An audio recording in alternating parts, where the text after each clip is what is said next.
Hi, I'm Zibby Owens, and you're listening to Moms Don't Have Time to Read Books. This 30-minute podcast features a new author interviewed by me every single day, 365 days a year, for about 30 minutes. I am also the publisher for Zibby Books, which publishes 12 books a year in fiction and memoir. Our books are already out now. You can check it out on zibbybooks.com. And we have a magazine called Zibby Mag, where we have lots of wonderful essays and lifestyle features. That's at zibbymag.com. We have classes at zibbyclasses.com. And I recently opened a bookstore in LA called Zibby's Bookshop at 1113 Montana Avenue at 11th Street in Santa Monica. I hope that you are able to enjoy some of our other offerings. But this here podcast is the basis of all of it and started in 2018. And no matter what I do, this is basically my favorite thing. Enjoy.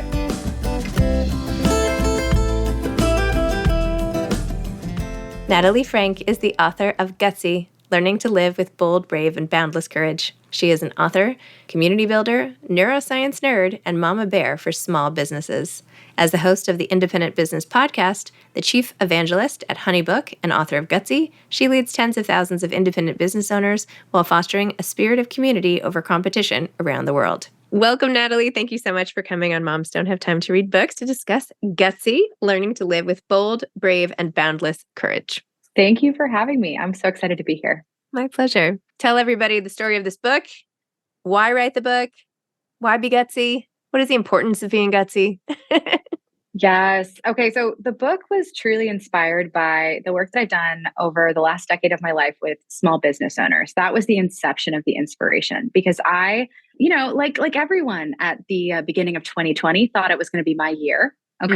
Mm-hmm. I know that sentiment can be shared for a lot of us.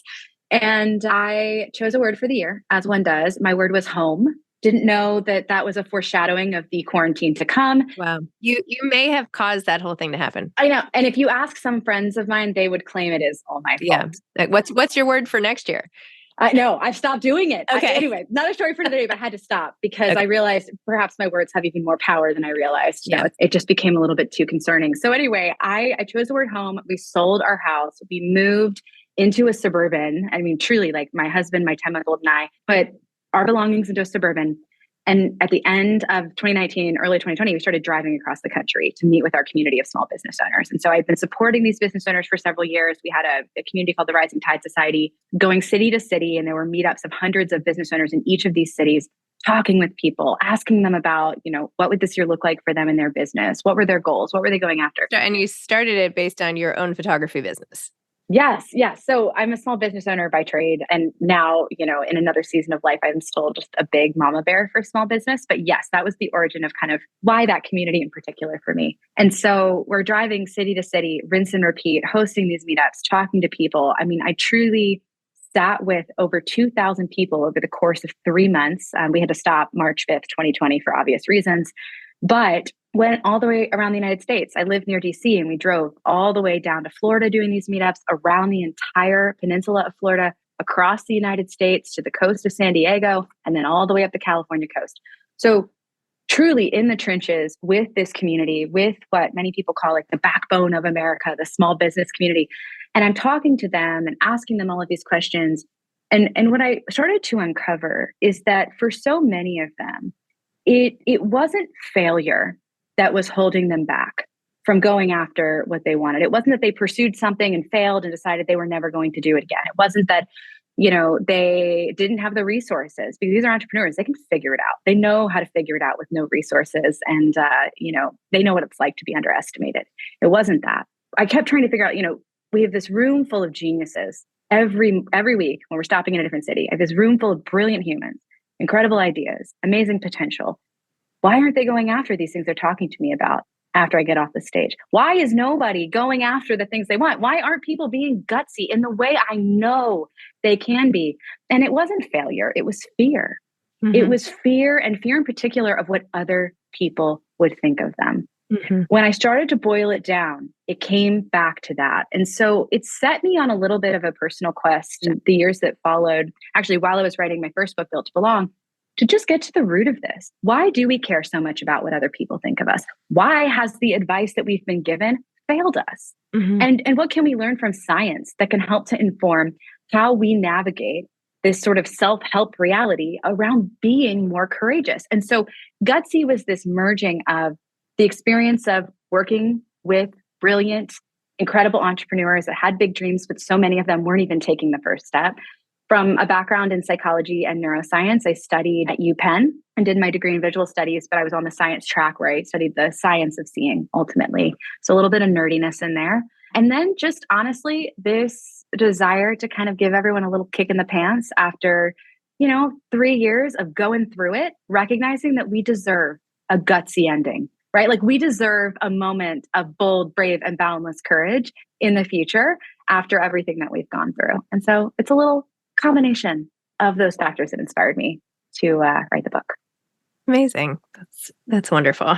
Well, the way you write is as if we're like having a conversation. It's very relatable and approachable, which is wonderful because that's the best way to, I feel like, get through to people. Can I just read the beginning of chapter 3? Remember who you are. Sure. In the months after my daughter Harlow was born, I struggled. Heck, I more than struggled. I felt like a complete and utter failure as postpartum depression suffocated me from the inside out.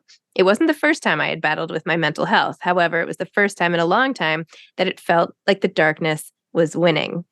Talk about that a little bit. And that time, how you got through that time in your life, not, because that is gutsy to make it through that. And so many people can relate to that. And whether it's postpartum or other stages or just this sort of national depression, I feel like that we can have together. Yes. Yeah. And, before I even get into that, I say in the book a little earlier on, and part of what this is supporting is the assertion that each of us has a different definition of what it means to be gutsy, what it means to be brave. And I say earlier on in the book, for one person, yes, it can look like these external measures of success, bungee jumping, doing some sort of extreme athletic event, getting a tattoo and being bold and brave enough to do the thing, right? Like there are perceptions in the world of what it means to be brave. But I make an argument that for some people, the bravest thing they can do is something like look in the mirror and accept who they are, or get out of bed in the morning. That level of courage that it takes some of us to just get out of bed in the morning is something the world will never applaud. Mm-hmm. But yet, I don't want us to exclude it and exclude the significant magnitude of being brave enough to do those things in moments when we are struggling, mm-hmm. because they are brave, they are mm-hmm. gutsy. So I kind of tee it up with that. And then I share, again, yes, a little bit vulnerably from my own journey. I've been pretty open throughout my life about my health. I was diagnosed with a benign brain tumor in my early 20s and have struggled with depression and anxiety. Whether it's connected or not, I'll never know. I sometimes joke that it actually has nothing to do with it. It's just I'm an eldest daughter and we sort of are born that way. But how many younger siblings do you have? Just one, but one's enough. Let me tell you. Younger brother, younger sister? A younger sister and then 3 younger cousins. So It's kind of, I was the oldest grandchild, oldest child but yeah, I share openly over the years, and I have about my own, struggles with physical health, mental health, all of that, and after Harlow was born, even with the tools that I had spent my life, because isn't this how it works? The tools I've gained over the years of my life of going through these things, the coping mechanisms, the awesome mental health professionals that I've worked with, all of that, still found myself, I think, in a really, really dark place. And I know a lot of people can relate to that, especially in the postpartum season, especially people who've never dealt with it before. It's a shock when it happens for a lot of us, and something people don't like to talk about. What I also go on to share in that chapter, and why it's named Remember Who You Are, is because I recognized, I think, in particular, on a day when, like I said, it felt like the darkness was winning. It was over and over again, this just exhaustion to even pull myself from the bed and just feeling like, well, if I can't even do that, what's the point? This is a battle I'm not going to win. And I really was hitting a very, very low point. And my husband came up to me, and it will forever be seared into my memory. I remember him. I just crying. I was losing it. And I remember him kind of gently taking me by the shoulders and looking me in the eyes and saying to me, Natalie, remember who you are. Mm-hmm. Remember what you've overcome. Remember how strong you are. Remember what you can do. Remember how many people need you, love you, respect you. Remember what you're capable of. Don't you dare forget it.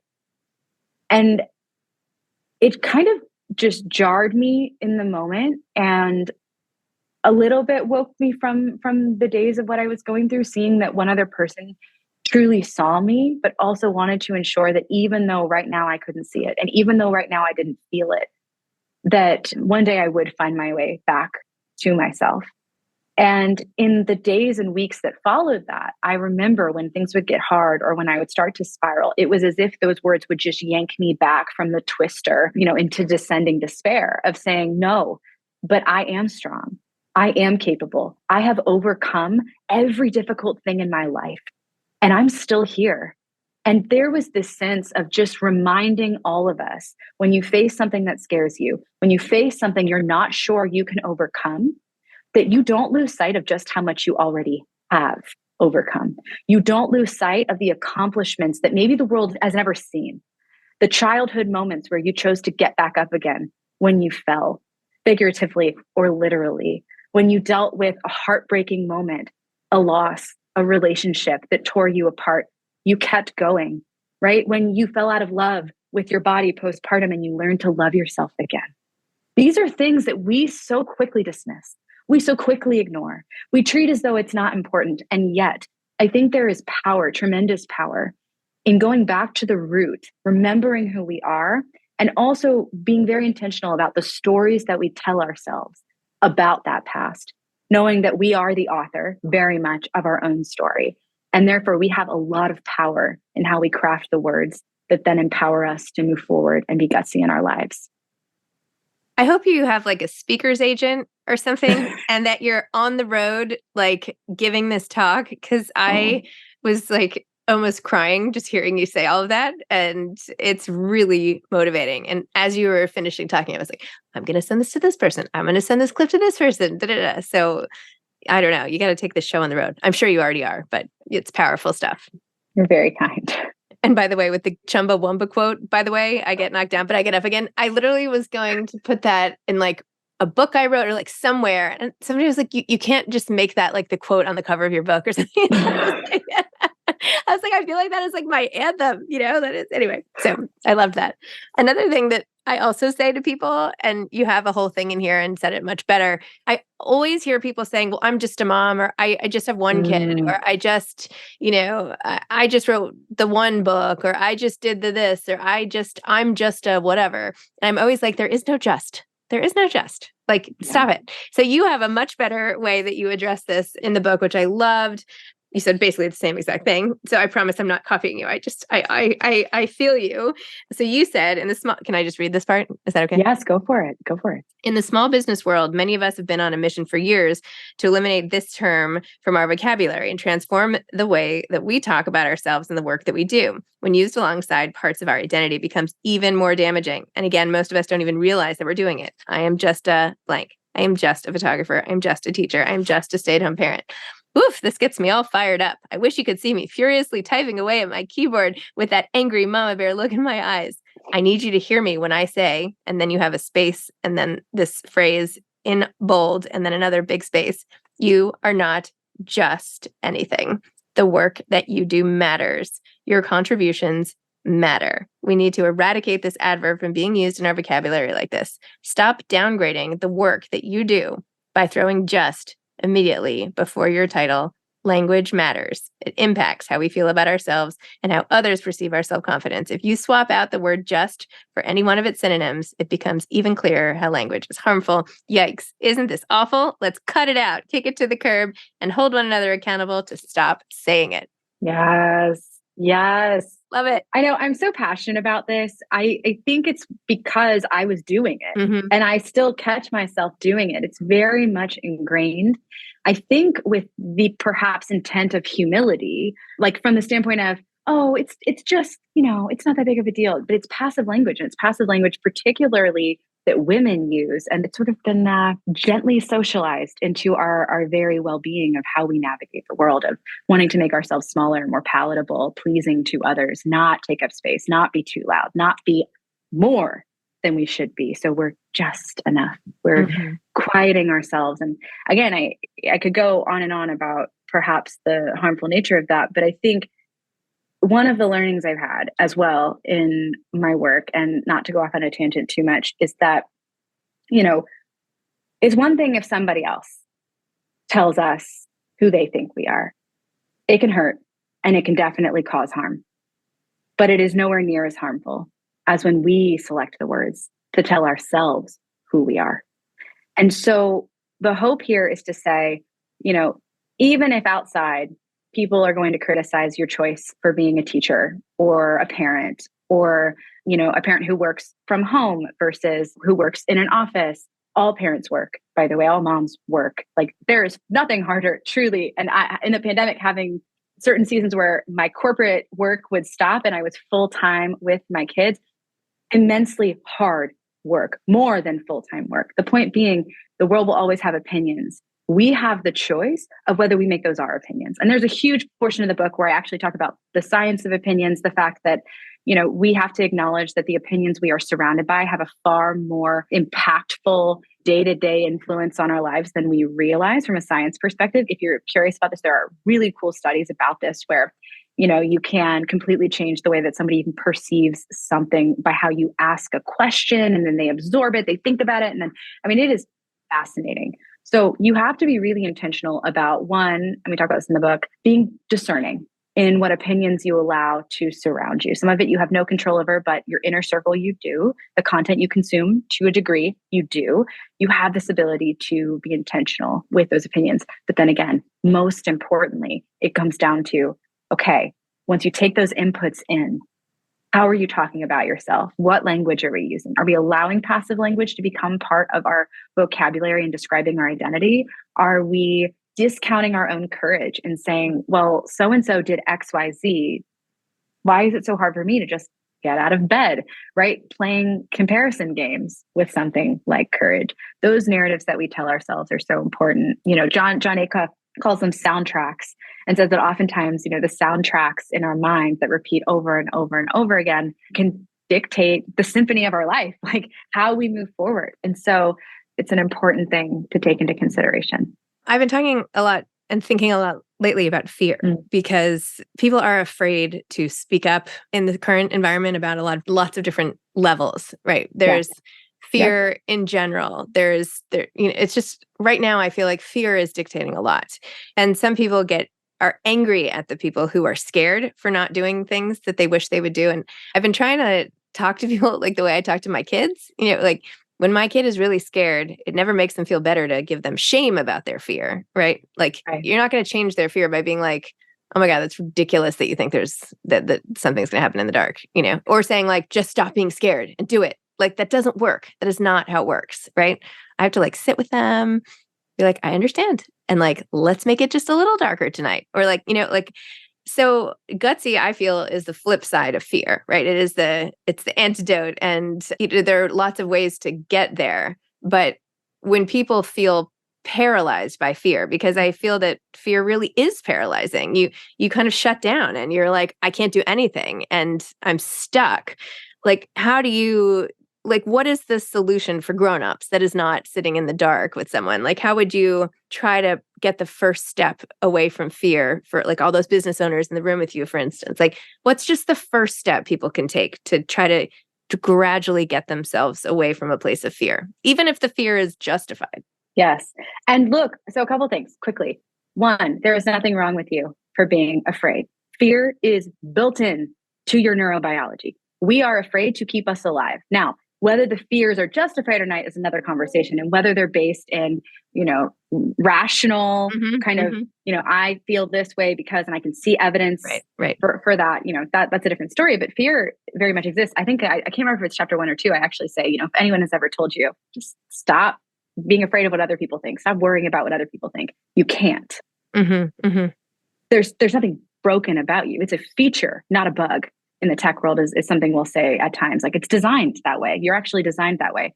So I actually believe, number one, it's accepting that it is actually okay to be afraid, that fear is natural. Fear is very much part of the human experience, and it is woven in for, I believe, good reasons to keep us alive.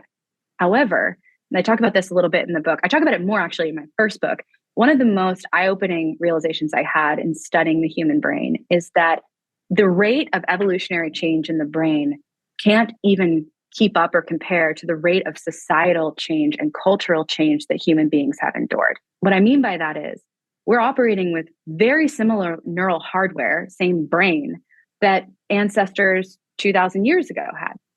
But if you were to take an ancestor from 2,000 years ago and drop them on Main Street, USA today, could you imagine what a different world they would encounter? How different our lives are today from the lives that our, ancestors experienced? Meaning, the brain it could be argued, and I believe this, although again, hypothesis, it could be argued that although our world has evolved, the brain has not, and therefore we are operating with ancient neural hardware that designed with great intent to keep us alive with this fear that we experience can actually go awry under modern circumstances. And I think I mentioned this from the standpoint of, if you see a tiger chasing after you, your brain and your body is supposed to react in a certain way. You're supposed to be afraid. You're supposed to have a rush of adrenaline. There's a reason why cortisol floods your body in that moment, right? Like, this is all by design. It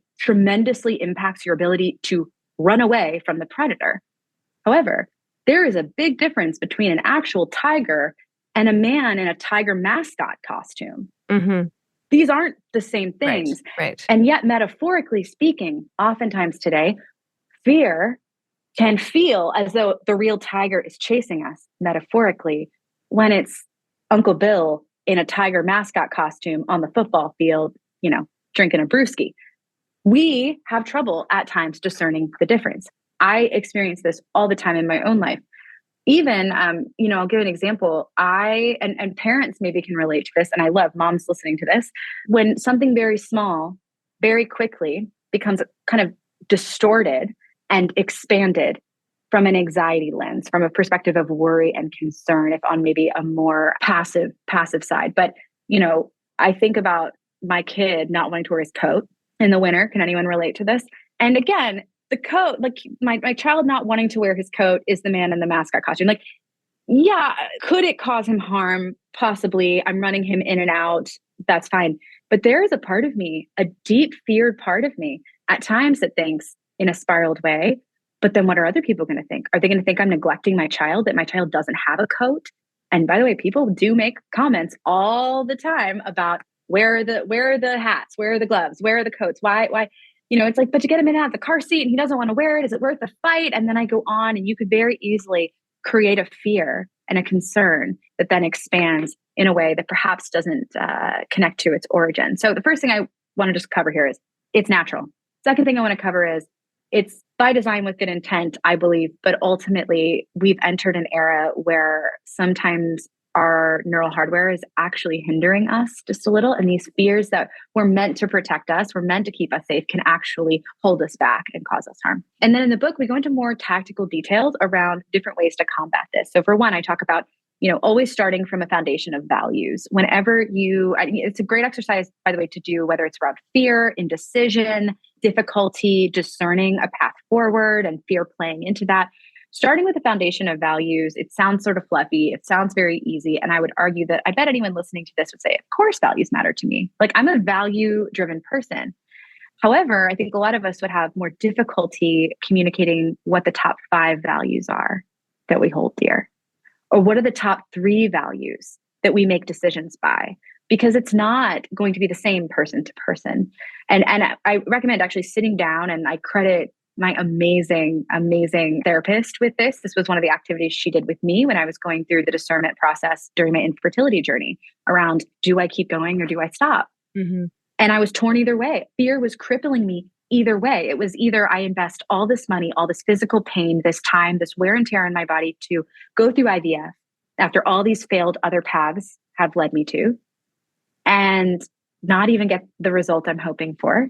And that terrified me. And then the flip side of no longer pursuing parenthood and then spending the rest of my life afraid of what if I had, and feeling like either option was terrifying me, right? So I talk about it from this lens of these types of decisions that can be really hard.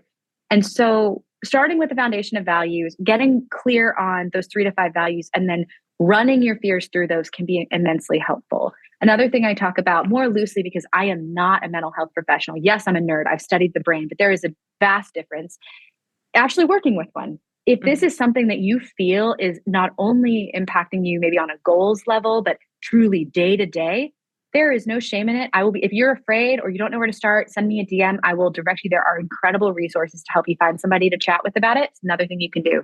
Third, audit your inner circle.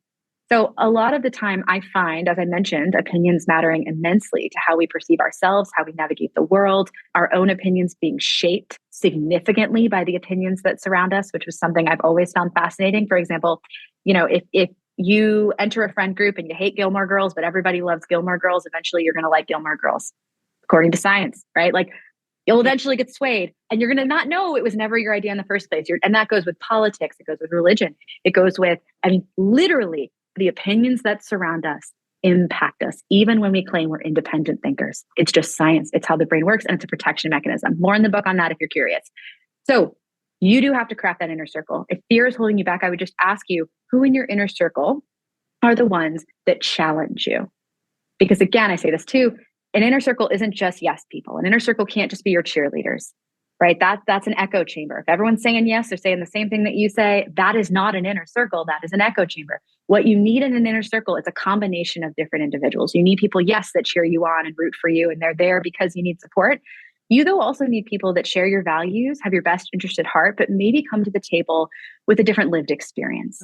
Maybe a different set of challenges they've overcome. Maybe they're older. Maybe they've been through more. Maybe they're younger and they just vastly view the world in a different way, but they challenge you. They either challenge you to step beyond, your confirmation bias, which I talk about too, of just looking for evidence of what you already believe to be true all around you, rather than seeking truth, rather than challenging your assertions, right? Like you need those people in your circle too. So if fear is holding you back, I also say, sometimes you have to look around you, not just within you. You have to take into account, is this fear maybe being fed by somebody or something in your world? This opinion you're consuming? Is it social media, who you're following?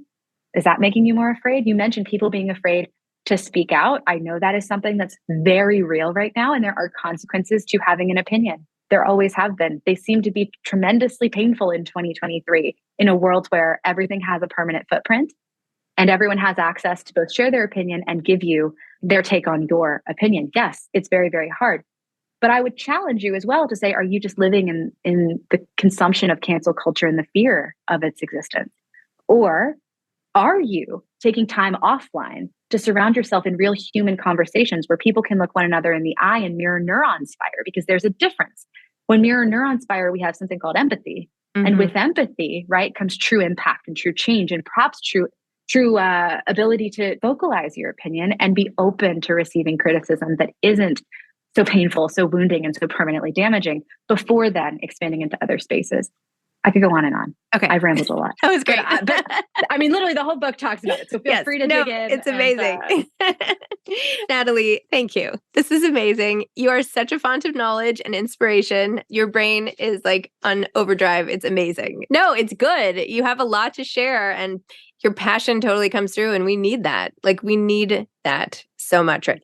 We really just need that. So thank you for the book, which is fabulous. Learning to Live with Bold, Brave, and Boundless Courage. This is a great book for now. Fabulous cover too, by the way, with this bold yellow. So look for this book in your local stores, everybody. And yeah, I'll be following along. I feel like, we need people to be out front helping other people. Join them. Yeah. Thank you so much. I really appreciate it. Okay. Have a great day. Bye-bye. Bye. Thanks for listening to this episode of Moms Don't Have Time to Read Books. Don't forget to follow me on Instagram at Zibby Owens and at Moms Don't Have Time to Read Books. Also sign up for my newsletter at zibbyowens.com and sign up for my virtual book club and meet lots of authors on Zoom every other week. Thanks so much to Steve and Ryan at Texture Sound for the sound editing. And thank you to Morning Moon Productions for providing this fantastic intro and outro music.